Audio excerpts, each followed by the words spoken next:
สวัสดีครับผู้พบกับเบาไส้เนาะวันนี้เบาไส้ได้มาหาหมู่พี่น้องเนาะเดี๋ยวเบาไส้สิมาถามแต่ละคนเนาะว่ามีข่าวกระแสตัวนี้มาแรงในเกาหลีเนาะเพิ่นว่ามาเสียหน้าเมื่อเสียเมียเดี๋ยวเบาไส้สิมาถามบรรดาที่ว่ามาเฮ็ดงานอยู่เกาหลีนี่กังวลใจบ่มีจังไงบ่มันวันไหวบ่อยู่บ้านเนาะเดี๋ยวสิมาถามแต่ละคนสบายดีโดยสบายดีเนาะนี่ชื่อหยังเนาะ ข่อยนี่ชื่อกี้บ้านโคกสะอาดเนาะโอเคนะบาซอนดิชื่อซ้อนเพชรเนาะบาซอนที่งานนำมาใส่อันนั้นคือขวางทองบ้านนู่นพายพี่น้องเนาะแต่เพิ่นอาจจะเป็นคนโสดแต่ว่าบ่นิ่นเพิ่นดอกสินิ่นแต่2คนสินี่ล่ะพี่น้องบ่เพิ่นกังวลใจจังไดเนาะมาเกาหลีจังซี่นะลางคนก็ขอยอยากถามเจ้าก่อนนี่ลางคนก็ถามว่ามาเสียหน้าเมื่อปัดเสียเมียนี่นะเจ้าวันไหวบ่กับการมาเกาหลีครั้งนี้ข่อยมาครั้งนี้นี่ข่อยก็มีคิดแน่น้อยนึงเนาะบัดแต่ว่าเฮาเชื่อมั่นแน่นี่เฮาก็บ่คิดปานใดแต่ว่าหากก็ระแวงอยู่ระแวงโดยระแวงย้อนหยังล่ะย้อนว่ายันเมียนอกใจบ่ตัวนี้มาโดนเกินน่ะนะโอ้ความหมายเอามานานแล้วเฮาก็ระแวงแน่นิดนึงนะมันเมื่อปุ๊บเป็นเมื่อนั้นแรกข่อยตัวนาญาณมันเป็นคือเก่าหั่นแหละสมมุติว่าบ่สอนนี่สิคิดแบบคือเขาว่าอยู่บ่บางคนมันก็มีกระแสว่าเป็นความจริงไหนมาเสียหน้าเมื่อเสียเมียแต่มันเป็นป้าแต่ตัวเรื่องนี้บ่ป้าเรื่องนี้ฮะคิดอยู่ในเรื่องนี้นะคิดบักใหญ่เลยเดี๋ยวนี้ก็ยังนั่งคิดอยู่นี่ครับคิดว่ายันเมียนอกใจบ่ได้เรื่องเมียนอกใจนี่บ่คิดจะคล้องเองบ่คิดน้ำข่อยเองนี่แหละโอ้ยบ่สอนคิดนำตัวเองบ่มั่นใจตัวเองเจ้าพ่อผู้สาวเกาหลีบ่เดี๋ยวนี้ฮะบ่ได้พ่อผู้สาวเกาหลีปุรีมีผู้สาวมีติดผู้เฒ่าจะก็คิดจังว่ายันเสียเมียเอามากเสียหน้าเมียอยู่บ้านเนาะว่าสิเป็นจังได๋ยังบ่จังได๋นะโอ้โหเนาะการเฮาสิเว้าไปโลดมันก็บ่แม่นจังซี่นะนี่คือว่าได้แต่คิดยันคือว่าเป็นข่าวมันข่าวมากมันเรื่องคนแบบคือความจริงอะนะแม่นบอกข่าวมากกับสิริปิ้วแล้วก็สิริกับข่าวนี่มันมีหลายมุมในบางเครือบางมุมจริงก็มีมุมบ่จริงก็มีเนาะจะมาอยู่เกาหลีได้เดือนแหละตอนนี้ก็ได้2เดือนปลายแล้วเนาะ2เดือนมาซ้อนเด้โอ้ย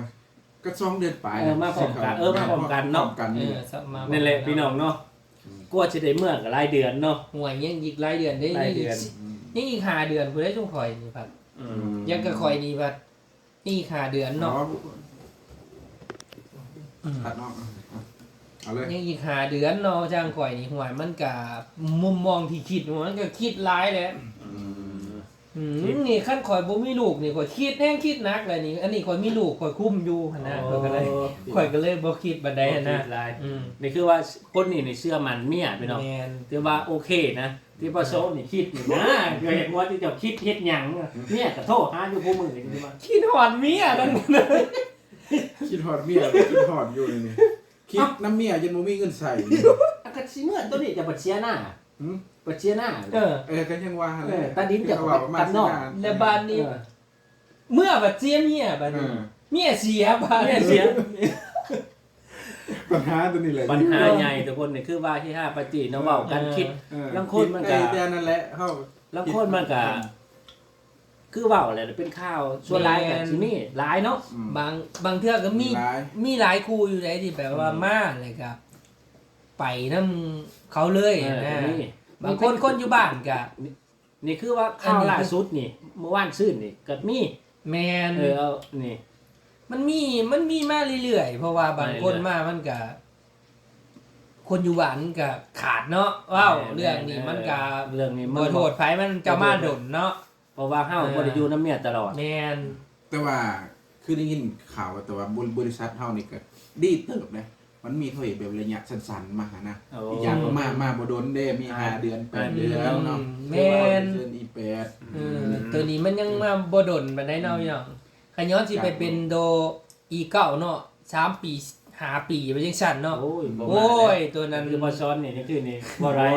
บ่มาครับบ่ได้เลยแบบน่ะข่อยก็บ่มาพี่น้องเอ้ยบ่ได้เลยเนาะบ่ฮู้ว่าสิเป็นแต่ทั้งเฮาบ่มาเสียหน้าประเทศไทยสิมีอยู่อย่างเนาะมีคือกันมีบ่ มี อยู่ มีหลายเลย บนเขาอยู่ในก็หลายประเทศอยู่เลย อืม ศิลปิน มีหลายเลย เวียดนามมีเลย โอ้ เออ แต่ถามว่าถ้าเป็นเฮาคันเขาจุมว่าเฮานี่คือเจ้านี่บางที น่าจังเลย ถ้ามันเป็นคือข่าวคือเจ้ามาสิได้เจ้านี่คันจุมว่าเมื่อแบบเสียเมียเนี่ยจะสิผิดหวังในโตสิบ่ โอ้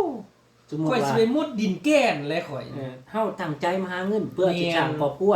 ให้ลูกให้เมียใช้จังซี่โอ้ เออ เจ้าไปโอนเงินเมื่อจังซี่นี่ กู้เดือนละ โอ้ หมื่นละหมื่นละหมื่น ตัวนี้เป็นคออ ม ที่คิดหลายเลยเด้อพี่น้องเอ้ย อืม เป็นคอคิดหลายเลยคนที่แบบว่าเมียมากเล่นแน่นี่ก็ อืม บ่สมควรมาผู้เดียว เนาะ ต้องมานํกัน มาหาเงินเหมือนกันเนาะ ถ้าเมียมากเล่นนี่ มันก็สิระเวง ระแวงว่าจังได๋ก็ระแวง บ่เชื่อมันใจเมียเนาะ แม่น ปัดห้างเฮาปัจจุบันประเทศเกาหลีเมียปัจจุบันจังซี่นะ แม่นคันบ่อยากให้เมียนี่ต้องผลิตลูกหน่อยให้เมียไว้ โอ้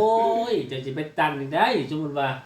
มันสิเอาทันเนาะสมมุติว่าสิมาเดือนหน้า จ่อเนาะ จ่ มันจ่อ บ่ได้ จังนั้นเพิ่นบอกว่าบ่แม่นลูกเจ้าของอีก เออ เนาะ สมมุติว่า แม่นๆ นี่ลูกจะก็2คนเมียก็บ่อยากได้แล้วนี่ลูกจะ2คนอยู่บ้าน อืม สำนี้ก็บ่แห้งเลยเลี้ยงนี่ แม่ เงินส่งเมื่อแต่เกาหลีก็บ่ได้กลุ่มเลยอะ อืม สิให้เมียน้อย มันอยู่ที่คนเฮาจักหน่อยออกไผ่ออกลูกไม้3เดือนมันก็หนีเด้คนเฮา เอ น่ะ อแม่น มันบ่เกี่ยวที่ว่ามีลูกน้อยได้ ๆโกเกียวเนาะซุมื้อนี้สมัยมันน่ะเนาะ สมัย แม่ มัน น สมือนี่ ๆลูกหน่อยก็โยนให้มีใหญ่เอา เจ้าเคยได้ยินบ่เฉลิมพลเฉลิมพลเจ้าเคยได้ยินร้องเพลง เพลงตัวใดแหละ จอบลอย โอ้ตัวนั้นบ่ จอบลอย เว้ย โมเมนต์ปิดตำนานได้ เว้ย คือจอบลอย ตัวนี้จอบร้อยเนาะ อืม นั่นแหละพี่น้อง เอาทั้งคนโสดนี่เป็นได้ได้ซะทั้งคนโสด ส เนาะ บายที่ครู อัน โส นี้ ด คือ เนาะ เรื่องกวางท่องเพิ่นบ่หวันไหว โสด เพราะว่าบ่มีเมียคือบรรดาพวกมีเมียก็คือเว้าแหละคิดคันเมียบ่โทรมาคือบ่สอนมือหนึงคิดถึงเป็นจังได๋ไปใส่เนาะเพิ่นว่า แม่นคันบ่โทรมือหนึงแหละมันก็คิดโลดพี่น้อง คิดมันไปใส่เนาะกูมาเสียหน้าเมื่อเสียเมียบ่เนาะ ค เพิ่ อย นว่า คอยนี่ต้องโ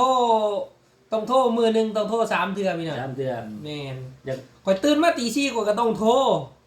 อ๋อตัวที่สี่อยู่พี่บ้าน แม่นดูตี2คอยต้องโทร เขารับบ่ล่ะ รับบ่รับ อ๋อตัว บ่รับเพิ่นก็ ฟั หาง ย เนาะ เนาะ ฟังว่าได้เมียเพิ่นนี่ยังโอเคอยู่แต่ว่า อืม ยังฮักเพิ่นอยู่พี่น้อง อืม แต่บ่สอนนี่ติเมียบ่รับมือได้เลยข้อตกเตะคิกน้ำเมียหลายพี่น้องเนาะคือบ่สอนนี่คน ช่วงนี้มันก็ธรรมดาเด้พี่น้องเลยมันก็ คนเฮาสิมานี่มันต้องมั่นใจก่อนเด้อว่าสิให้คิดหลายมุมเดี๋ยวก่อนก่อนสิมา จังมากเนาะ ก่ บ่ อน ว่า สิมา แล้วคนเจอหึงหวงนี่สิก็บ่ได้เด้ โอ้ตัวนั้น ตัวนี้แฮงนักได้คำว่าอยู่จังซี่มันหึงหวง ยาก ตัวเองไปเฮ็ดงานมื้อความสุขได้นี่ ข้าเตตันหมักแตงจังเลยสิตันหมักแตงดิบให้เขาอีกอ่ะพี่น้องเอ้ย ตัดมือ อืม กระตัดปักแตงนี่เป็นโดนหายอีกนักกว่า เออ เมียหายอีก แมน โอ้ตายแต่ละ นัก คน เลยพี่น้ เนาะ องเอ้ย นี่แหละคำว่ามาเสียหน้าเมื่อเสียเงินปัดสิเมื่อไปที่ดินก็ไปจำตำนองธนาคารเมื่อก็บ่ได้ บาดนีโมมี่ดิ